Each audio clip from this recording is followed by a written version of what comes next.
مشاهدينا في كل مكان، نشرة الأخبار نقدمها لكم من تلفزيون الدولة إريتريا، نستهلها كالعادة بأهم وأبرز العناوين.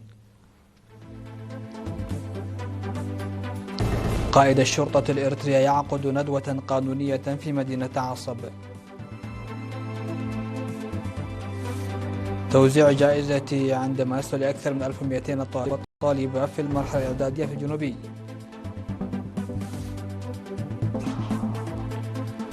هينوك يفوز في المرحلة الأخيرة من طواف رواندا. هجوم إيراني على إسرائيل والقواعد الأمريكية ردا على اغتيال خامنئي. كارني يصل إلى نيودلهي لإعادة ضبط علاقة دبلوماسية مع الهند. سفن مكسيكية توصل مساعدات إلى كوبا وسط عقوبات أمريكية. أهلا بكم إلى تفاصيل النشرة. عقد قائد الشرطة الإريترية العقيد محاري تسقاي سيمينارا حول القانون والأخلاق لأكثر من 500 شاب وشابة من العاملين في مدينة عصب في 27 من فبراير المنصرم. ركز السيمينار الذي تناول الأخلاق الحميدة وأهمية القانون وأنواعه على الحفاظ على السلام وترسيخ القيم الاجتماعية الحميدة من خلال مكافحة الجرائم والحوادث عبر التوعية والمشاركة. وأضاف العقيد محاري أن إريتريا حافظت على السلام والاستقرار بفضل الثقافة الإريترية والعادات الأصيلة التي تنبذ ارتكاب الجرائم. وأكد أن الجهل بالقانون لا يعفي من المسؤولية، وأنه من الضروري معرفة وتطبيق القوانين الجنائية والمدنية في إريتريا تطبيقا سليما. واختتم قائد الشرطة العقيد محاري تسقاي حديثه بحث الشباب العامل على أن يكون قدوة حسنة للمجتمع والأجيال في مواقع عملهم وخارجه. وذكر المشاركون بدورهم الشرطة بضرورة مواصلة التواصل مع الجمهور والشباب لما ذلك من أثر إيجابي في تعزيز معرفتهم بالقانون.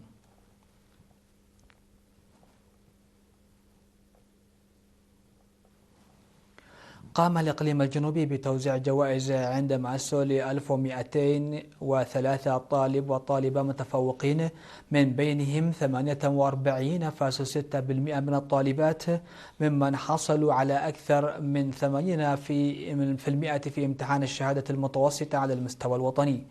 وفي الاحتفال الذي جرى للمرة 11 في استاد مدينة مندفرة تحت شعار فلنتزود بالمعرفة لتحقيق هدف التنمية، تم توزيع الجوائز على 235 طالب من مديرية مندفرة، و223 طالب من مديرية دك أمحرم، و170 طالب من مديرية عدخالة، بينما فازت مدرسة الدبار والثانوية بالمركز الأول. وخلال كلمته في المناسبة، أكد رئيس الاتحاد الوطني للشباب والطلبة في الإقليم الجنوبي السيد جرماي جبرو أكد أن الاتحاد يعمل على تشجيع الطلاب المتفوقين والتركيز على جودة التعليم وتنافسيته، وأن النتائج المحققة جاءت نتيجة جهد الطلاب ورعاية أولياء الأمور والمعلمين. من جهته أوضح مسؤول فرع وزارة التعليم بالإقليم الأستاذ هبتزقي كيداني أن الجائزة تحفز الطلاب وتشعل فيهم روح الحماس والسعي لتحقيق نجاحات أكبر. وفي كلمته في المناسبة، حث حاكم الإقليم الجنوبي السيد هبتس فاسيون الطلاب، حثهم على استغلال إنجازاتهم كدافع لبذل المزيد من الجهد، ودعا أولياء الأمور والمعلمين إلى تشجيعهم. هذا وقد تم توزيع هذه الجائزة على 4667 طالب على مدار 11 دفعة منذ انطلاقها عام 2014 بالتعاون بين وزارة التعليم والاتحاد الوطني للشباب والطلبة.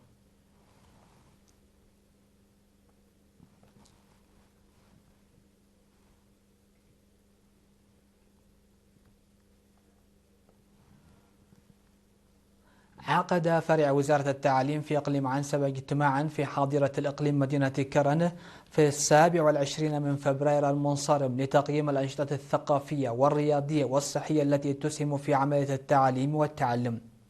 وأكد مسؤول التعليم في الإقليم الأستاذ كفلاي عند ميكائيل أهمية الاجتماع للحفاظ على مزايا هذه الأنشطة ومعالجة أوجه القصور فيها. وأكد الاجتماع أن البرامج المستمرة والمنتظمة في مجال الثقافة والريادة إلى جانب التعليم الأكاديمي النظامي في الفصول الدراسية والمتابعة الدقيقة لضمان صحة الطلاب هي من الأمور الأساسية لتحقيق التنمية الشاملة. وقالت مديرة وحدة الثقافة والريادة والصحة بفرع التعليم بالإقليم الأستاذة نجاة الأمين إن الاجتماع التشاوري سيسهم في تبادل الخبرات بين المديريات وإدخال تغيرات تواكب العصر.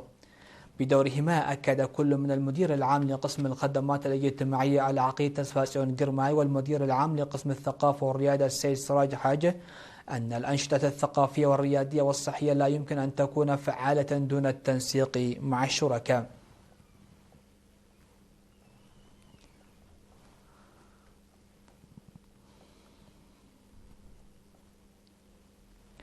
أوضح مزارعو منطقتي مألويا وحينبا بمديرية عبد الريح أن وصول الجرارات التي خصصتها مؤسسة الغلال والمواشي إلى منطقاتهم في الوقت المناسب قد أعطى دفعة قوية لأنشطتهم الزراعية. وشكروا الحكومة على تقديمها مساعدات الحراثة بمعدل 175 نعفة للساعة منذ منتصف فبراير، بالإضافة إلى إرشادات المهنيين الزراعيين مما ضاعف من إنتاجيتهم الزراعية. وأوضح مدير ضحية مألويا السيد أدحنوم حقوس أنهم كانوا قد طالبوا بحراثة ما يصل إلى 105 هكتارات مع إعطاء الأولوية للمحتاجين، ولكن تم زراعة أكثر من 120 هكتار. وأوضح القس تسفى ألم حدش منسق الجرارات أن الأولوية قد أعطيت لأسر الشهداء والفقراء، وقد تم حراثة أكثر من 300 ساعة حتى الآن.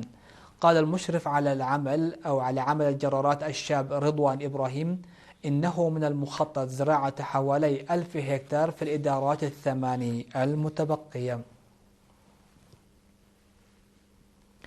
نظمت محاضرات أكاديمية في 11 مدرسة متوسطة وثانوية في مدينة كرن لتعزيز كفاءة الطلاب.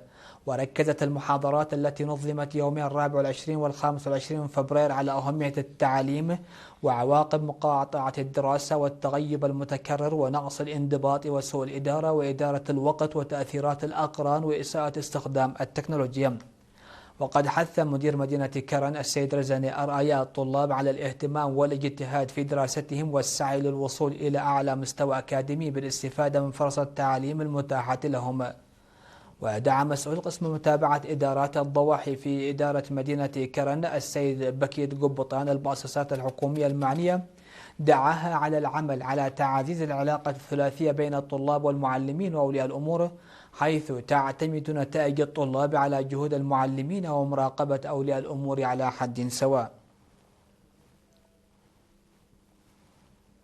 حقق اليوم الأول من مارس الدراج الإريتري الأولمبي هينوك مولوبرهان متسابق المنتخب الوطني للدراجات الهوائية المركز الأول في المرحلة الثامنة والأخيرة من طواف رواندا 2026. وتغلب الدراج هينوك على منافسيه المشهورين في المرحلة التي بلغ طولها 83.8 كيلومترا في كيغالي، محققا بذلك أول فوز له في إحدى مراحل السباقات هذا العام. كما احتل أصغر متسابق في صفوف المنتخب الوطني الإريتري يافيت مولجيتا المركز الخامس، وأنهى دراج هينوك في سباقاته بطواف رواندا محرزا المركز الثالث في المرحلة السابعة، والمركز السادس في المرحلة السادسة، والمركز الثالث في المرحلة الخامسة، والمركز الثاني والعشرين في المرحلة الرابعة، والمركز 11 في المرحلة الثالثة، والمركز الثاني في المرحلة الثانية، والمركز الخامس في المرحلة الأولى. وبناء على ذلك صعد الدراج الأولمبي هينوك مولوبرهان البالغ من العمر 26 عاما إلى منصة التتويج كفائز بالقميص الأخضر برصيد 111 نقطة في سباق 1000 كيلومتر، والذي أقيم في الفترة من 22 من فبراير وحتى الأول من مارس. احتل المنتخب الوطني الإريتري المركز الثاني من بين 14 منتخبا وطنيا وناديا مشاركا بالطواف، متتبعا فريق لوتو جروب. هذا وقد كان أول من ارتدى القميص الأصفر في الجولة 18 من طواف رواندا هو الدراج الألماني موريس كريشي من فريق NSN Development. ويذكر أن الدراج هينوك مولوبرهان فاز ببطولة أفريقيا للدراجات الهوائية ل3 سنوات متتالية في عام 2022 و2023 و2024، وفاز في طواف رواندا لعام 2023. مشاهدينا، نشرتنا لا زالت مستمرة من الفضائية الأرترية. فاصل قصير ومن ثم نعود لمتابعتها.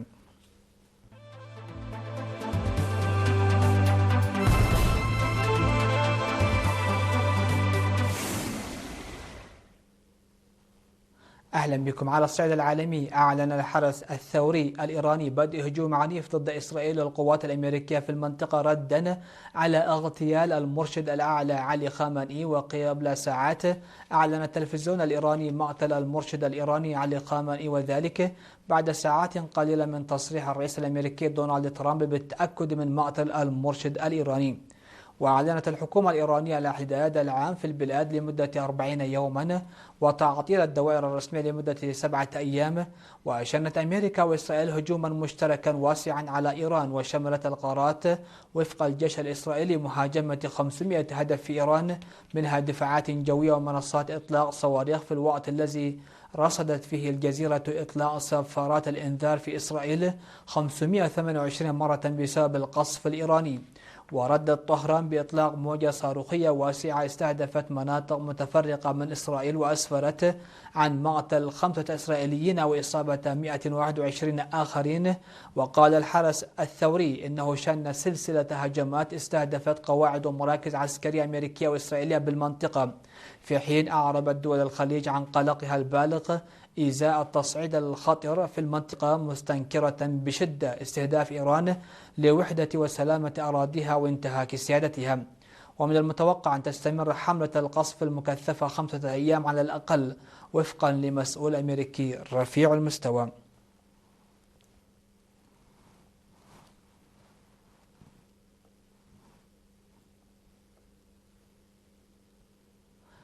وصل رئيس الوزراء الكندي مارك كارني إلى مومباي في الهند في مستهل جولة تقوده أيضا إلى أستراليا واليابان. ويواصل كارني جهود حكومته الجارية لإعادة ضبط علاقة دبلوماسية متصدعة بين أوتاوا وحكومة ناريندرا مودي. كما يسعى كل من كارني ومودي إلى تقليل اعتماد بلاده على التجارة مع الولايات المتحدة في عهد الرئيس دونالد ترامب. ويعمل الزعيمان على إعادة بناء علاقات دبلوماسية بين بلديهما توقفت بشكل مفاجئ في السنوات الأخيرة. وتصاعد النزاع عندما اتهمت الشرطة الملكية الكندية نيودلهي بالضلوع في شبكة عنف مرتبطة بجرائم قتل وأعمال ابتزاز في كندا. وقامت أوتاوا بطرد 6 دبلوماسيين هنود معتمدين لديها، من بينهم المفوض السامي، قائلة إن الهند رفضت رفع الحصانة الدبلوماسية والقنصلية للسماح للشرطة الملكية الكندية باستجواب الدبلوماسيين الهنود. ونفت نيودلهي هذه الاتهامات وردت بطرد 6 دبلوماسيين كنديين معتمدين لديها.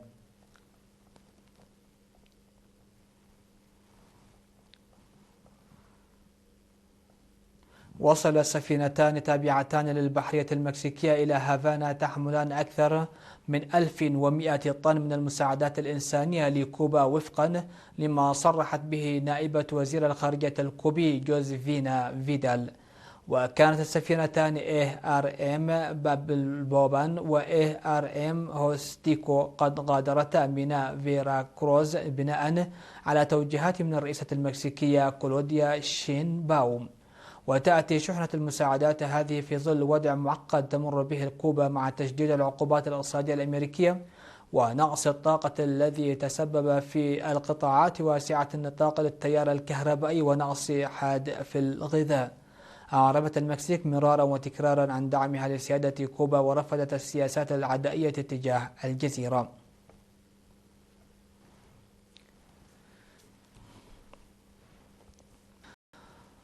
سادتي سيداتي، نختم نشرة هذا المساء بالتذكير بأهم وأبرز العناوين.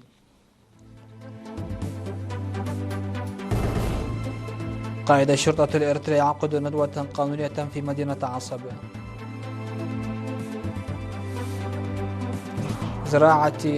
حراسة أراضي كثيرة في مدينة الضايع. والدراج الإريتري هينوك بن برهان يفوز في المرحلة الأخيرة بالمرتبة الأولى. هجوم إيراني على إسرائيل والقواعد الأمريكية ردا على اغتيال خامنئي. كارنا يصل إلى نيودلهي لإعادة ضبط علاقة دبلوماسية مع الهند.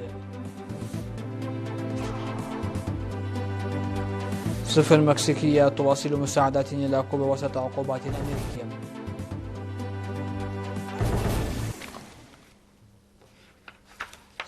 هكذا نكون قد وصلنا وإياكم إلى نهاية نشرة هذا المساء. هذه تحيات وتحيات الفريق العامل، شكرا لحسن الاستماع والمتابعة، والسلام عليكم ورحمة الله.